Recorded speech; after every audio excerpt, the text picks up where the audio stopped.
दोस्तों, आज डेमोक्रेसी के बारे में एक नए फैक्ट्स को जानने की कोशिश करते हैं। अक्सर आपने सुना होगा कि democracy is A government of the people, for the people and bye the people. यानी कि जनतंत्र एक ऐसी व्यवस्था है जिसमें जनता की हुकूमत जनता के द्वारा और जनता के लिए की जाती है। यह सेंटेंस आखिर आया कहां से? Democracy of the people, for the people and bye the people. अक्सर हमें बताया गया कि इस सेंटेंस का पहली बार इस्तेमाल अब्राहम लिंकन ने किया था।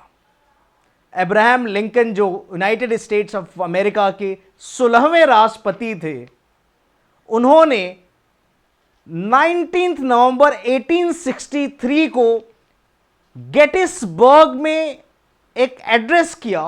वहां पर इस सेंटेंस को डाला, अपने कंक्लूडिंग स्टेटमेंट में डाला।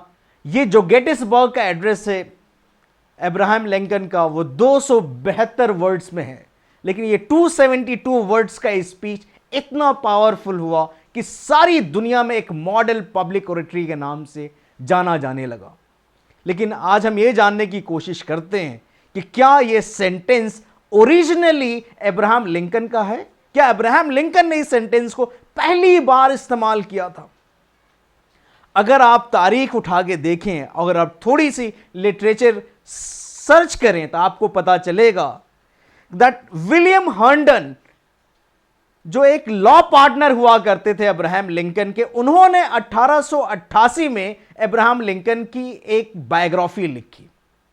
उस बायोग्राफी में हर्नडन ने कहा कि उन्होंने कुछ पेपर कुछ सालों पहले अब्राहम लिंकन को दिया था। वो पेपर्स थियोडोर पार्कर के थे, जिन्होंने एक सरमन दिया था 4 जुलाई 1858 को बोस्टन म्यूजिक हॉल में।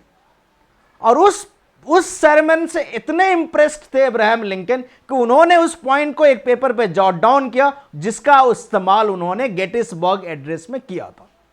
तो अब ये जानने की कोशिश करते हैं कि थियोडोर पार्कर के सरमन में वो कौन सा सेंटेंस था।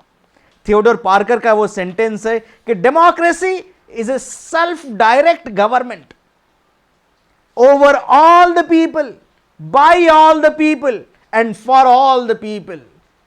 सेंटेंस से लगता है कि यह मुमकिन है कि थियोडोर पार्कर का यह सेंटेंस अब्राहम लिंकन ने अपने गेटिसबर्ग एड्रेस में इस्तेमाल किया।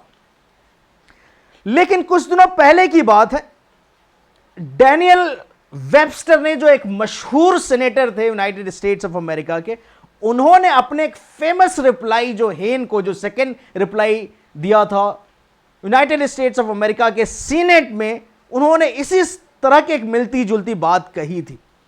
वो स्पीच डैनियल वेबस्टर की 26 जनवरी 1830 को हुई थी। उन्होंने कही कि that the people's government made for the people, made by the people and answerable to the people.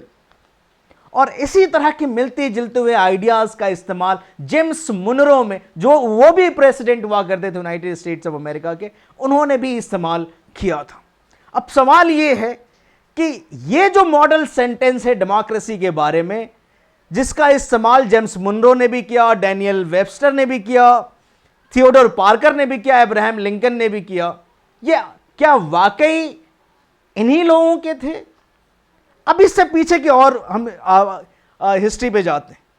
500 साल पहले, यानी कि 1384 की बात कर रहा हूं। 1384 में जॉन वाइक्लिफ ने एक बाइबल को ट्रांसलेट किया लैटिन से इंग्लिश में। उसके प्रोलॉग में उन्होंने बाइबल के बारे में एक सेंटेंस इस्तेमाल किया, जो डेमोक्रेसी का जो आइडिया गेटिसबर्ग में अब्राहम लिंकन ने दिया था, उससे काफी मेल खाता है। तो जॉन वाइक्लिफ ने जो बात कही थी वो ये थी कि this Bible is for the government of the people, bye the people and for the people.